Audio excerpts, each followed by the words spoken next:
The innkeeper smiled just a little too kindly, that knowing, syrupy sweet sort of look that immediately makes your stomach drop, when she leaned over the polished oak counter and said those fateful words, "We only have the honeymoon room left."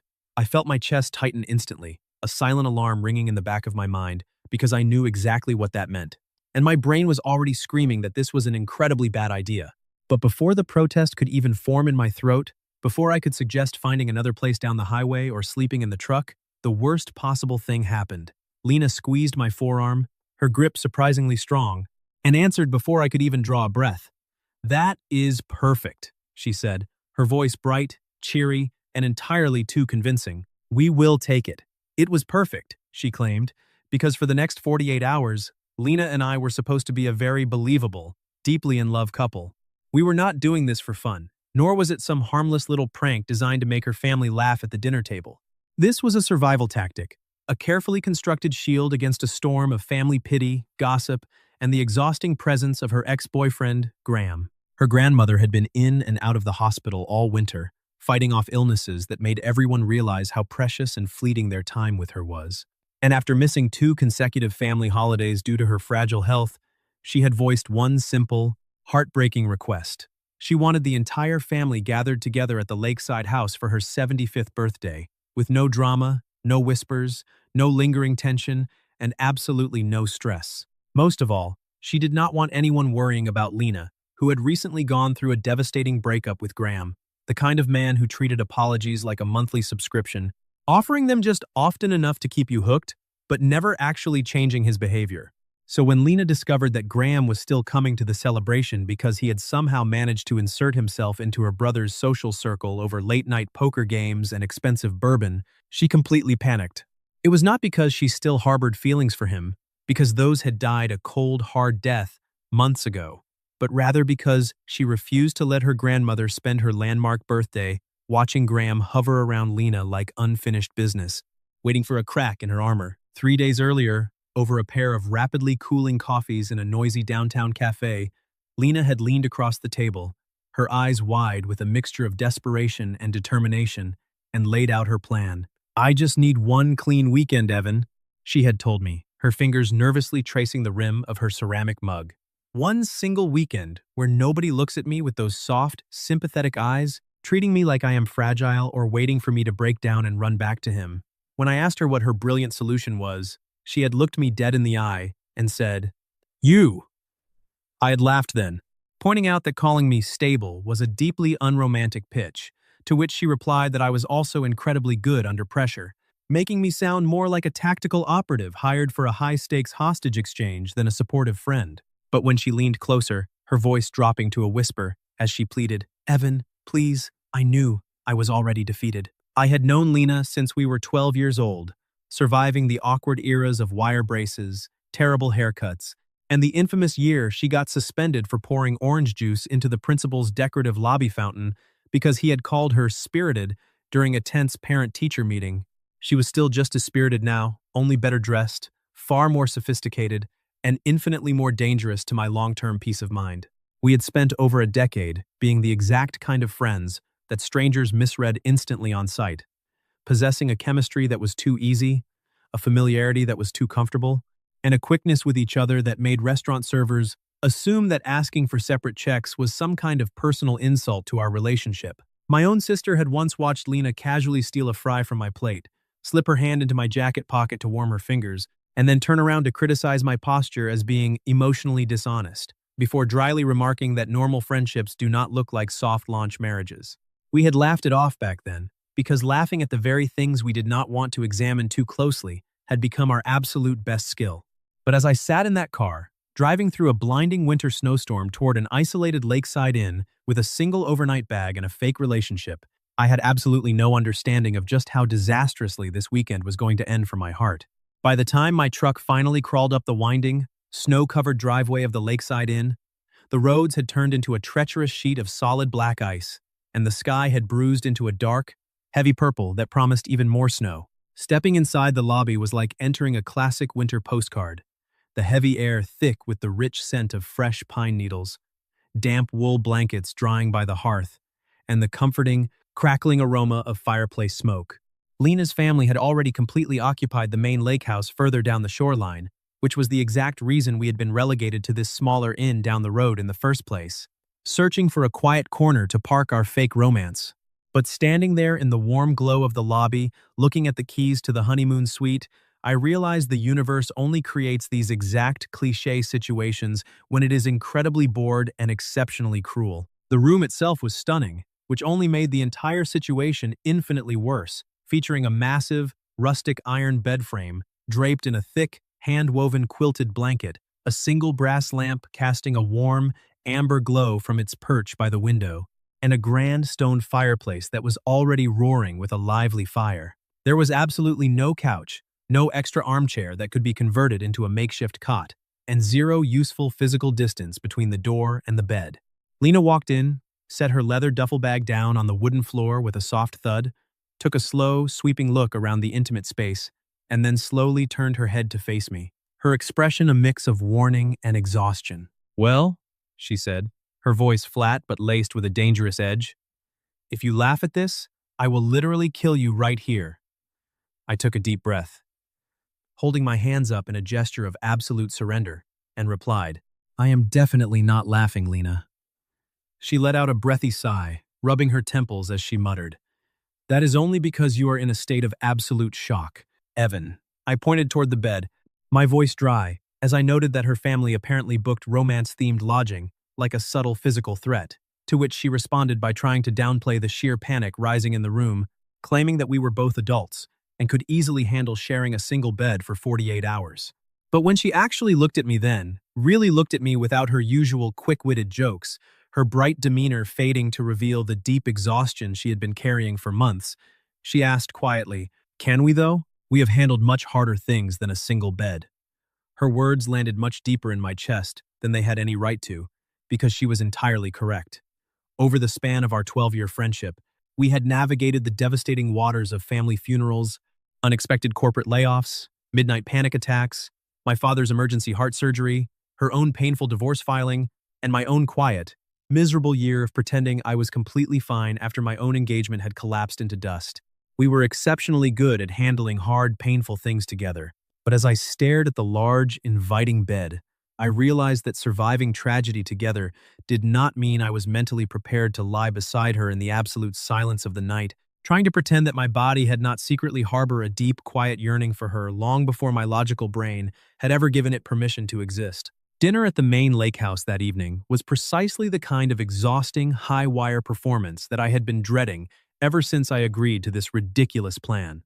The wooden dining room was packed to the brim with loud, laughing relatives, the air warm and heavy with the scent of roasted meat and red wine, creating a chaotic environment where any slip-up would be noticed instantly. Graham was there, of course, leaning against the kitchen counter with an easy, casual posture that screamed calculated confidence, constantly trying to inject himself into our conversations with a smug, knowing smile that made my blood run hot.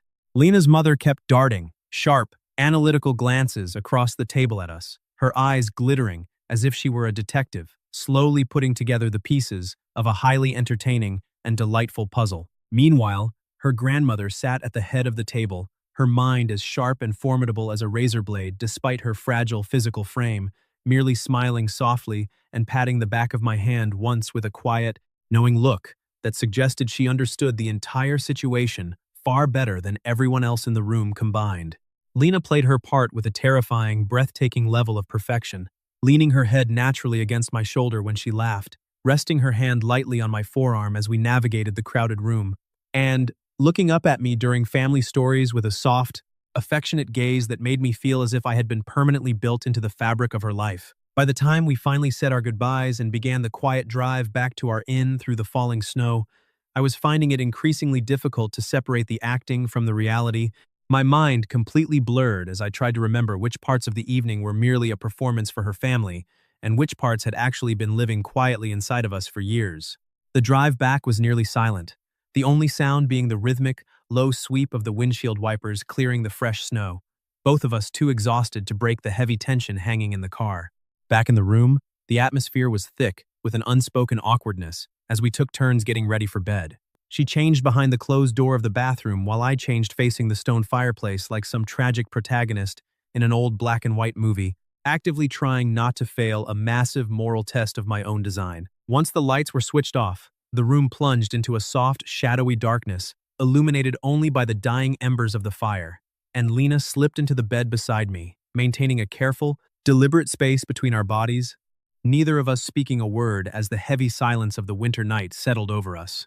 The mattress dipped slightly as she shifted her weight, the quiet sound of her turning over magnified 100 times in the absolute stillness of the room, while outside, the soft, rhythmic scratching of dry snow against the window pane sounded like a distant whisper.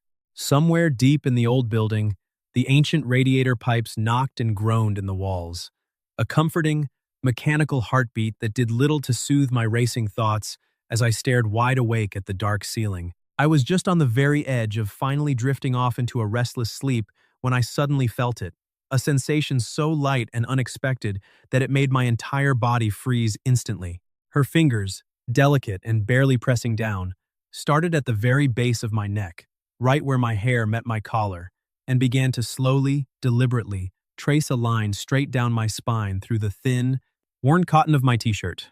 Every single thought in my head vanished in a fraction of a second, my pulse exploding in my ears as my heart hammered against my ribs like a trapped bird. Then, her voice broke the silence, coming out in a low, breathy whisper that felt entirely too close to my ear in the dark room. "If we are going to keep up this act for the rest of the weekend," she murmured, her breath warm against my skin, "you cannot go completely stiff every single time I touch you."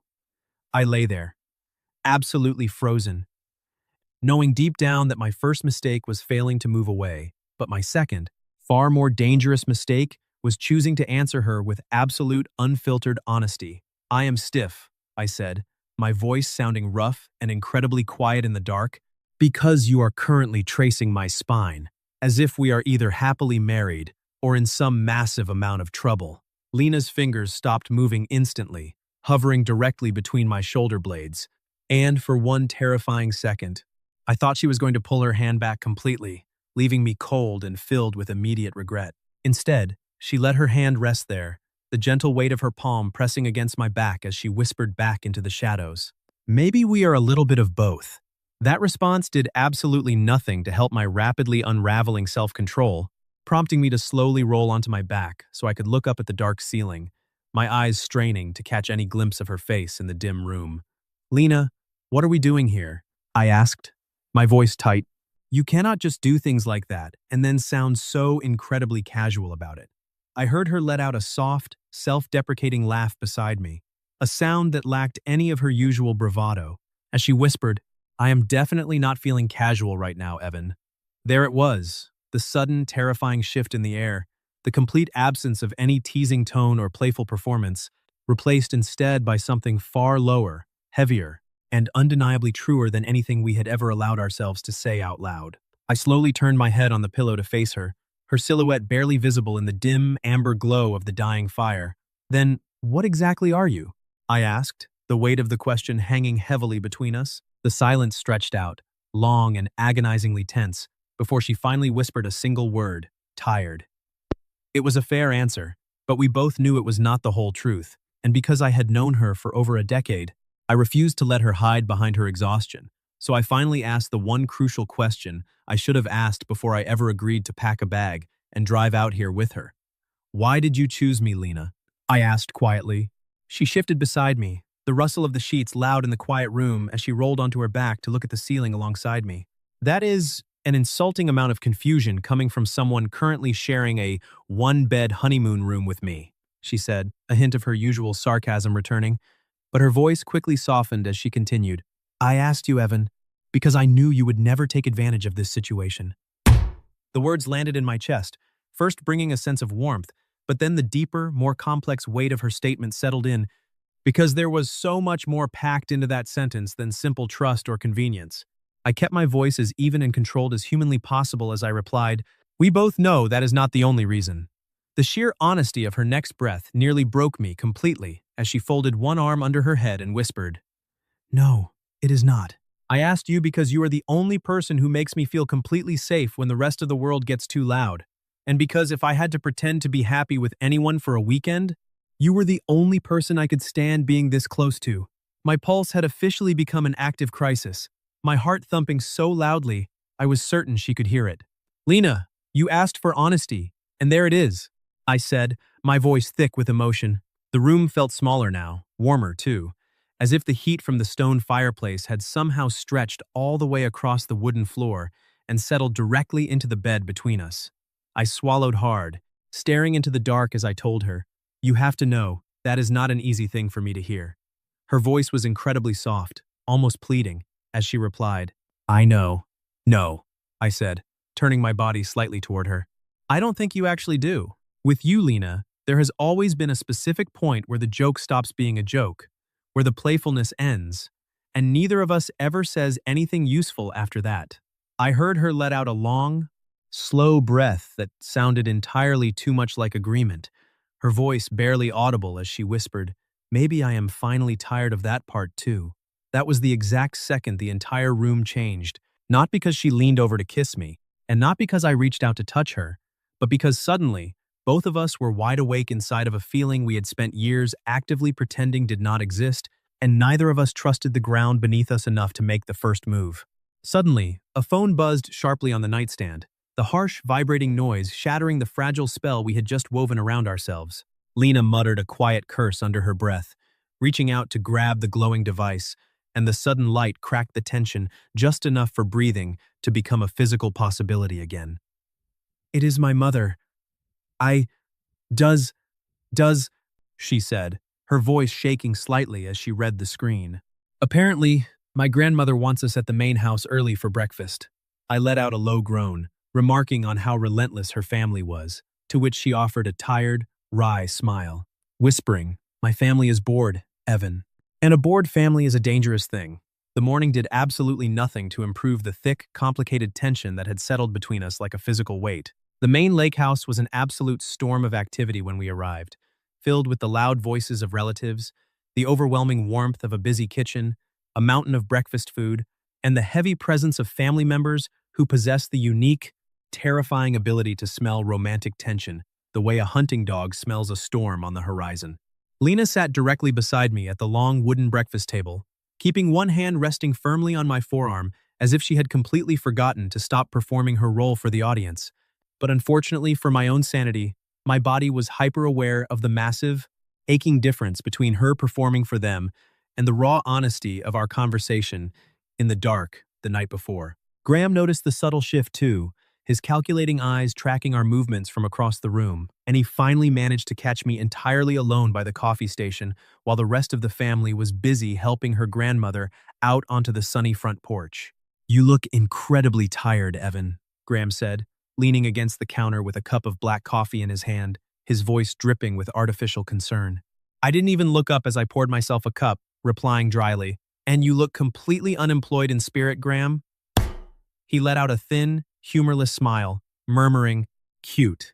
I immediately started to move past him to escape the kitchen, but his next words stopped me dead in my tracks. "You do know she only ever does this when she feels completely cornered, right?" Graham said, his voice laced with a smug, superior knowledge that made my jaw clench. He lifted his mug toward me, continuing, all the smiling, the easy touching, the whole, "I am absolutely fine and doing better than ever" routine. She hates being pitied infinitely more than she hates actually being hurt. A dark, hot wave of anger rushed through me. Not because I believed he had her best interests at heart, but because he knew her well enough to know exactly where to strike, to cause the most damage. I turned to face him fully, my voice cold as ice as I said, "She seems pretty damn done with you, Graham." His smug expression shifted, a flicker of genuine irritation crossing his face as he muttered, "That is not what I said."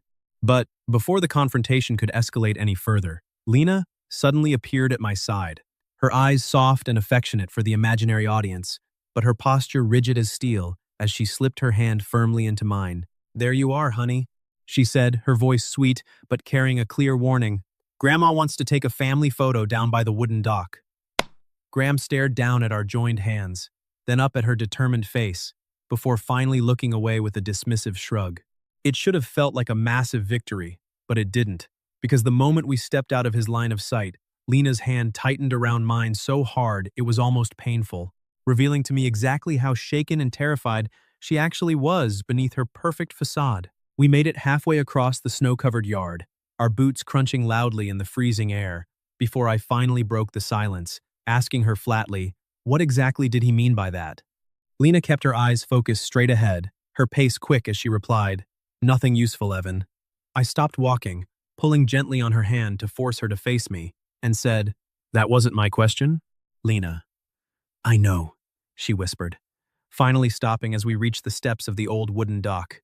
Below us, the vast lake was a striking, beautiful contrast of silver water and jagged sheets of white ice, the freezing winter wind cutting sharply across the open water and whipping her dark hair across her face. Lena finally turned to look at me, her eyes incredibly clear and far too honest for the bright morning light. He meant, she said, her voice trembling slightly, that he knows I can pretend to be fine, much better than most people can. I stood there in silence, waiting for her to finish, giving her the space she needed to finally drop the shield she had been carrying all weekend. She stepped closer to me, her eyes locking onto mine, with a vulnerability that took my breath away. And, right now, Evan, she whispered softly, I need you to help me do so much more than just pretend. I frowned slightly, my heart beating fast as I asked, how? She darted a quick glance past my shoulder toward the house, where we could see her family slowly gathering, and then looked back at me, her voice dropping to a low, intense whisper that only I could possibly hear. If I ask you to kiss me in the next 5 minutes, please do not hesitate. That request got my absolute, undivided attention, my mind racing as I stared down at her. Why? I asked. Because, she whispered, her eyes wide, that is exactly how long it is going to take Graham to wander down here, pretending he just wants to help everyone organize the family photos. Right on cue, the distant sound of voices floated down from the wooden porch. Her brother was carrying a stack of folding chairs, her mother was adjusting the lens of a heavy camera, and Graham was already strolling down the snowy path toward us with the lazy, unearned confidence of a man who truly believed that his past proximity to Lena still gave him some kind of ownership over her future. Lena's hand reached out, her fingers desperately grabbing the sleeve of my heavy wool coat, and this time, I knew it was not for show, nor was it entirely for her family. Please, Evan, she whispered, her voice cracking slightly. So when the family finally began to gather around the edge of the dock, and Graham stepped just a little too close to her left side, leaning in to say something under his breath, I did not hesitate for a single second. I reached out, taking her face gently in both of my cold hands, and I kissed her. In an instant, the entire world narrowed down to a single burning point of focus. The freezing winter air vanished, the sound of the wind died away, and all I could feel was the sharp catch of her breath against my lips and her fingers desperately gripping the front of my coat. For one fleeting second, I tried to tell myself that this was merely for the performance, that we were just playing our parts, for the audience of relatives watching from the shore. But then the second beat came, and that comfortable lie died a sudden, violent death, because Lena kissed me back with a desperate, hungry intensity, as if she had been actively restraining herself from making this exact same beautiful mistake for years. Somewhere behind us on the shoreline, her aunt made a loud, excited sound, while her brother muttered a relieved, finally, like an exhausted government employee finally completing a mountain of tedious paperwork. Her grandmother's sharp, delighted, and unstoppable laughter echoed across the frozen water, a sound of pure triumph. When I finally pulled back, Lena stayed close to me for half a second too long, her forehead resting against mine as we both tried to catch our breath in the freezing air. And when she finally opened her eyes and looked up at me, whatever raw, unfiltered emotion she saw written across my face made her own expression change completely, replaced not by panic or embarrassment, but by a quiet, profound wave of absolute recognition.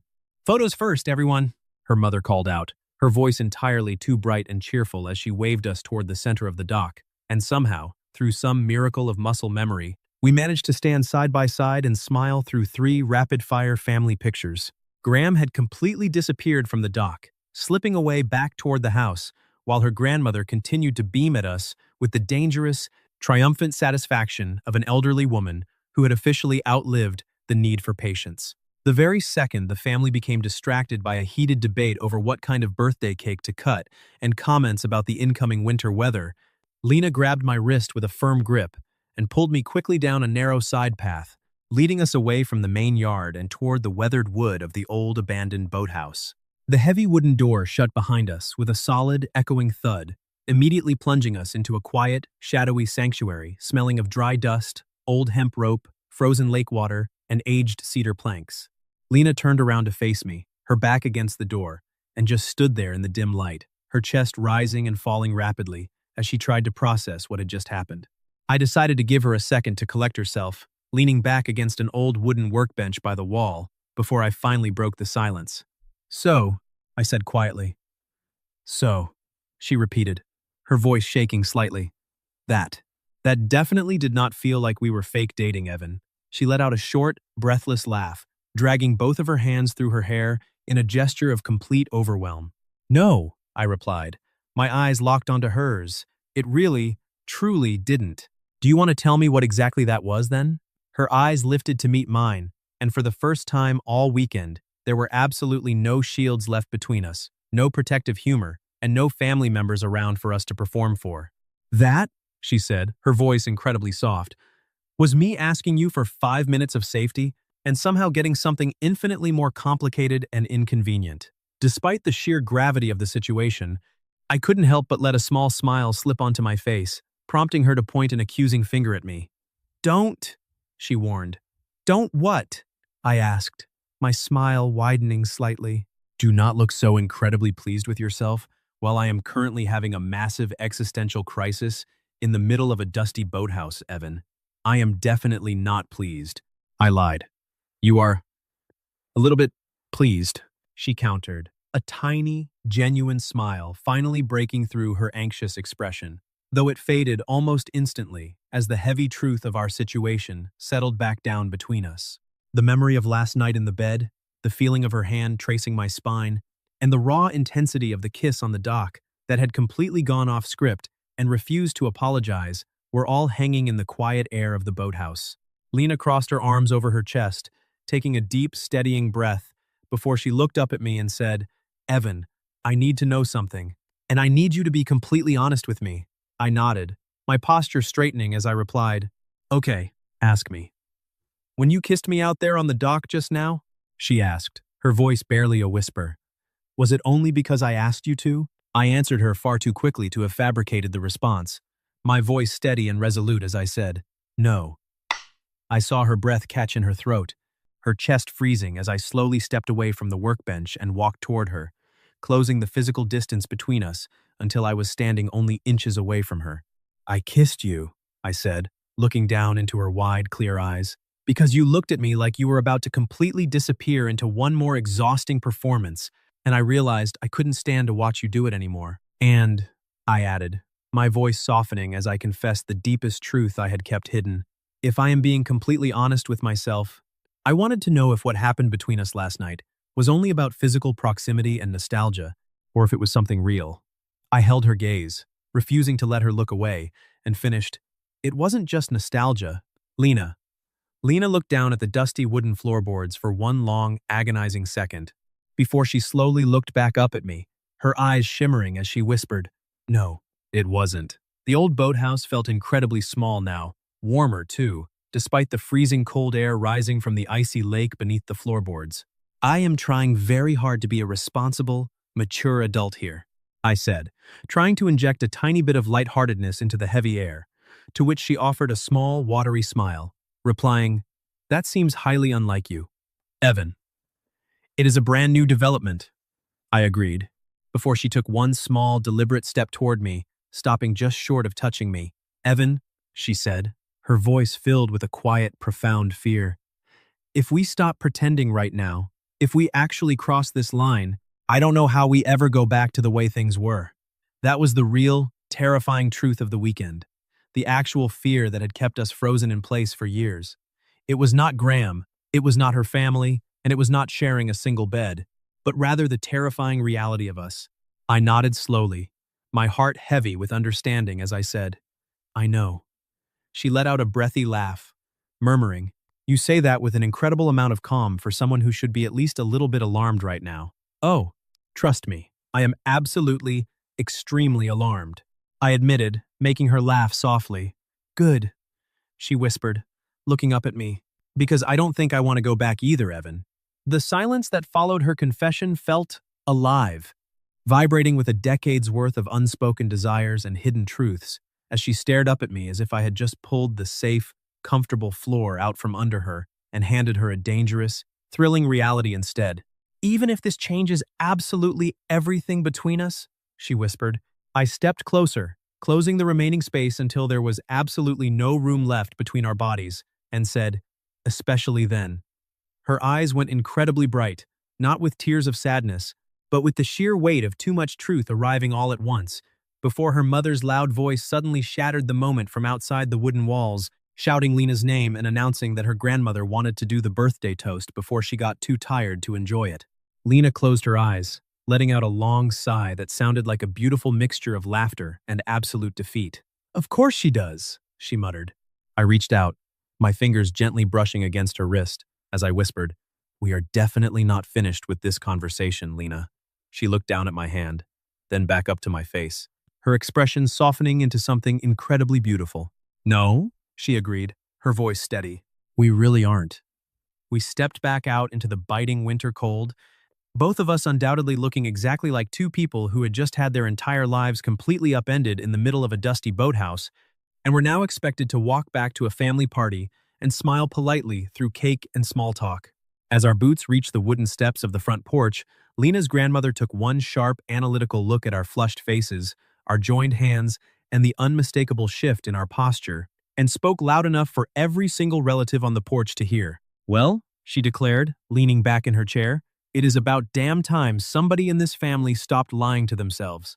In an instant, every single eye on the porch turned to stare directly at us, the sudden silence incredibly heavy. Lena muttered a quiet, embarrassed, "I am never going to recover from this," under her breath, while her grandmother merely raised a formidable eyebrow and asked, "From what, darling? From being completely obvious to everyone with eyes?" That comment broke the tension, sending a wave of warm laughter through the family. Even Lena's mother covered her mouth to hide a wide, knowing smile, while her brother looked openly vindicated, as if he had just won a long-running bet. Graham, to his absolute credit, had the good sense to look down at his boots and say absolutely nothing at all, realizing his influence had officially evaporated. Lena drew in a deep, steadying breath, and then did the very last thing I expected her to do. She reached out and firmly grasped my hand, not for the sake of the performance, and not because anyone was watching us, but simply because she wanted to hold my hand.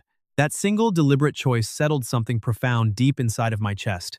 The nervous fluttering in my stomach did not disappear, but it stopped feeling like a terrifying warning and started feeling like a heavy door finally swinging open. Her grandmother patted the empty wooden chair beside her, telling us to sit down because she was far too old to enjoy watching people stand around. So we sat down together, the warmth of her family surrounding us.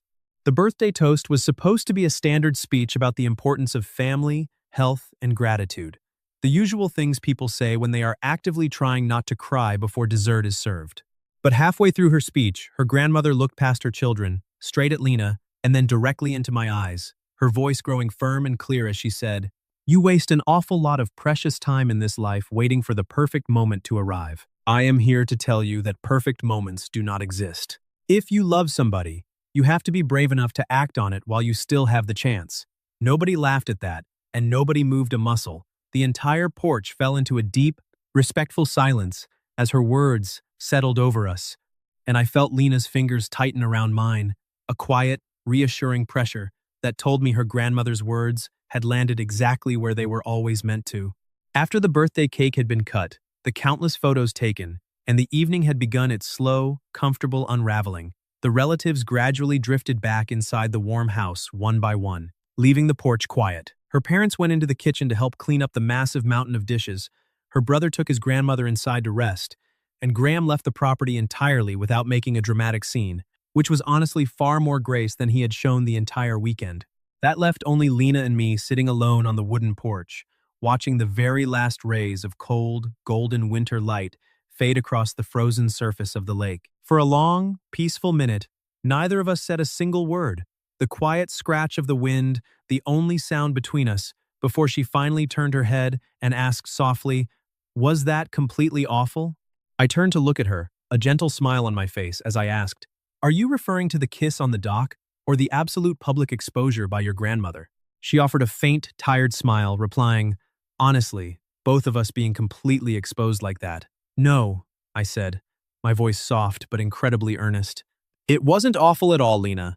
She looked at me, her expression softening as she murmured, "You are taking this entire situation suspiciously well, Evan. That is only because I am actively trying not to ruin the single best thing that has happened to me in an entire year," I confessed. That statement changed her face entirely, stripping away the very last of her defensive armor as she turned her body to face me fully, her shoulder brushing gently against mine in the cold air. "Then do me a favor, Evan," she whispered. "Tell me something real without hiding behind your usual humor or sarcasm." I took a deep, steadying breath, letting the freezing air fill my lungs, and decided to give her the absolute, unfiltered truth I had carried in silence for years. "I have loved you," I said, my voice steady as I looked directly into her eyes, in a way that was far too big for a simple friendship, for much longer than I ever cared to admit to myself. I just kept calling it a friendship because it felt safer, because I convinced myself that if I actually gave it a name, I would somehow lose you forever. Lena held my gaze, her eyes shimmering in the fading light as she whispered, "And now?" "And now?" I said. "I think that refusing to give it a name was almost the exact way I lost you for good." That confession sat beautifully between us in the cold twilight, with absolutely no performance left to give, and no pretending that her family had forced us into this corner. The truth was, her family had merely pointed a bright flashlight at something that was already vibrant and alive inside of us. Lena looked out at the frozen lake for a quiet moment before she turned back to me and said, "I need you to know something too, Evan. I did not ask you to come with me this weekend just because of Graham." She gave a small, slightly embarrassed smile, tucking a loose strand of hair behind her ear as she confessed. "I mean, that part was definitely real, but it wasn't the entire reason." I waited patiently, my heart pounding as she continued, her voice incredibly soft. "I missed you so much before this weekend, Evan. Not in some grand, dramatic, you ruined my life kind of way, but in the quiet, everyday moments. When I was walking through the grocery store, on my drive home from work, or when I saw something incredibly stupid and immediately reached for my phone to text you. I think," she whispered, her eyes locking onto mine, "I was just so incredibly tired of standing this close to the truth and pretending it was absolutely nothing." Hearing those words was the final straw, breaking through the last of my reservations, and I did the only thing that felt completely right in the world. I leaned in and kissed her again, not because there was an audience, and not because we had a point to prove to her ex-boyfriend, but simply because she was finally there, completely honest, and finally mine to stop pretending about. When we finally pulled apart in the cold twilight, Lena rested her forehead gently against mine, a soft, beautiful laugh escaping her lips as she looked at me. "What is it?" I asked, my thumb tracing her jawline. "We still have to go back and share that single honeymoon bed tonight," she whispered, her eyes twinkling. I let out a soft laugh, pulling her closer as I agreed. "Yeah, that definitely seems a lot less emotionally survivable now than it did yesterday." We did survive that night, though we didn't spend much of it actually sleeping. Instead, we stayed up for hours, really talking for the first time in years about everything we had avoided, about her divorce, about my broken engagement, and about all the tiny, hidden moments in our past that suddenly made perfect sense in hindsight. By the time the cold morning light filtered through the window, nothing about us felt fragile or temporary anymore. It felt as if a heavy weight we had both been carrying in secret for a decade had finally been set down, where we could both look at it and smile. 3 months later, Lena still shamelessly steals fries directly off my plate. I still tell her she is absolutely impossible to deal with, and her family has become wonderfully unbearable in the way only a deeply loving, over-involved family can be. Her grandmother now proudly refers to me as the boy who finally caught up, a title that I am more than happy to admit is entirely accurate. The strangest, most beautiful thing about us now is that none of it feels rushed or sudden after that winter weekend. Rather, it just feels incredibly late, but late in the absolute best possible way. If you found yourself in my exact position, lying in that dark room while your lifelong best friend slowly traced her fingers down your spine, what would you have done? Would you have stayed quiet, or would you have had the courage to speak up? Let me know your thoughts in the comments below, and if you love this story, do not forget to like the video, subscribe to the channel for more emotional journeys, and I will see you in the next story.